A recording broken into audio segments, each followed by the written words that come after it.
সুপ্রভাত, নমস্কার। Morning weather আপডেটে আমি বিশ্বজিৎ রয়েছে আপনাদের সঙ্গে। এই মুহূর্তে আবহাওয়ার আপডেট আপনাদের জানাবো। আলিপুর আবহাওয়া দপ্তর কাল বৈশাখীর অর্থাৎ থান্ডার স্কোয়াল এর সম্ভাবনার কথা জানাচ্ছে। বৃহস্পতিবার এই কাল বৈশাখী হতে পারে, অর্থাৎ একটা তাপপ্রবাহ, গরম, অস্বস্তি, তারপর বৃষ্টি, শিলাবৃষ্টি, একটা মনোরম আবহাওয়া, আবার তারপরই দুর্যোগপূর্ণ আবহাওয়ার ইঙ্গিত আলিপুর আবহাওয়া দপ্তরের। অন্তত আলিপুর আবহাওয়া দপ্তর যা পূর্বাভাস দিচ্ছে, সেই পূর্বাভাস অনুযায়ী 4-5 জেলাতে তো এই কালবৈশাখীর সম্ভাবনা প্রবল রয়েছে, এমনটাই জানাচ্ছে আলিপুর আবহাওয়া দপ্তর। বৃহস্পতিবার কোন কোন জেলায় এই দুর্যোগ হতে পারে?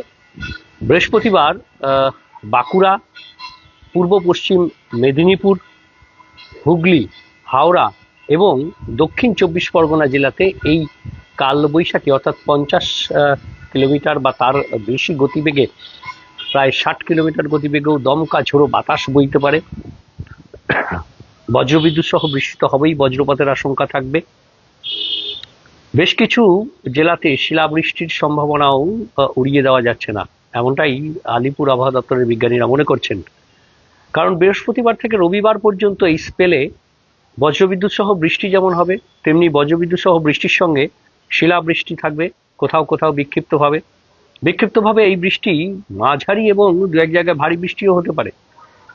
দমকা ঝোড়ো হাওয়াটা কিন্তু এই বৃষ্টির সঙ্গে ওতপ্রোতভাবে জড়িয়ে থাকবে, অর্থাৎ বৃষ্টি হবে, দমকা ঝোড়ো বাতাস বইবে, বজ্রপাতের সম্ভাবনা, লাইটনিং হবে, অর্থাৎ সব মিলিয়ে একটা দুর্যোগপূর্ণ আবহাওয়া বৃহস্পতিবার সব থেকে বেশি হওয়ার সম্ভাবনা। শুক্র, শনি, রবি ক্রমশ বিক্ষিপ্তভাবে হওয়ার সম্ভাবনা রয়েছে। দক্ষিণবঙ্গের সব জেলার জন্যই এই পূর্বাভাস রয়েছে, কলকাতাতেও এই পূর্বাভাস রয়েছে।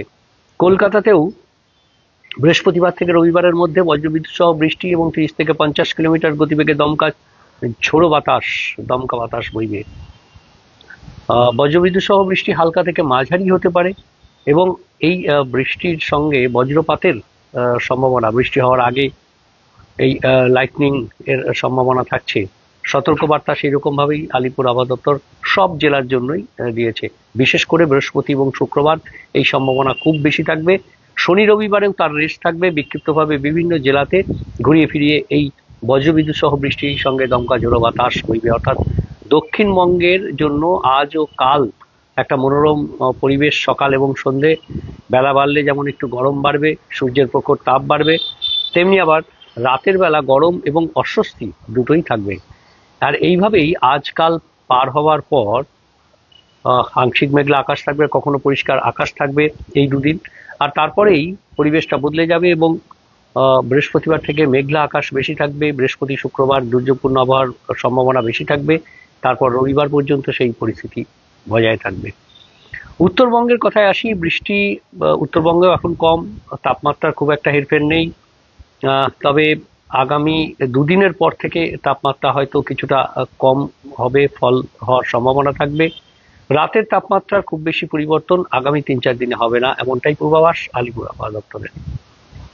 উত্তরবঙ্গের ক্ষেত্রে বৃষ্টিটা একটু দেরিতে শুরু হবে। শুক্রবার বৃষ্টি শুরু হবে, আর শুক্রবার বৃষ্টি শুরু হয়ে রবিবার পর্যন্ত বিক্ষিপ্তভাবে বজ্রবিদ্যুৎ সহ বৃষ্টির সম্ভাবনা থাকবে। শুক্রবার সব জেলাতেই বৃষ্টির সম্ভাবনা বেশি, কাজেই বৃহস্পতিবার দক্ষিণবঙ্গে বৃষ্টি, বজ্রবিদ্যুৎ সহ বৃষ্টি, দমকা ঝোড়ো বাতাসের সম্ভাবনা যেমন বেশি থাকবে, তেমনি বজ্রবিদ্যুৎ সহ বৃষ্টির সম্ভাবনা বেশি থাকবে শুক্রবার উত্তরবঙ্গের জেলাগুলিতে। আপাতত এই পর্যন্তই। ভালো থাকবেন, সুস্থ থাকবেন, আর দেখতে থাকবেন অবশ্যই নিউজ 18 ডিজিটাল। সব খবর সঠিকভাবে সবার আগে। ধন্যবাদ।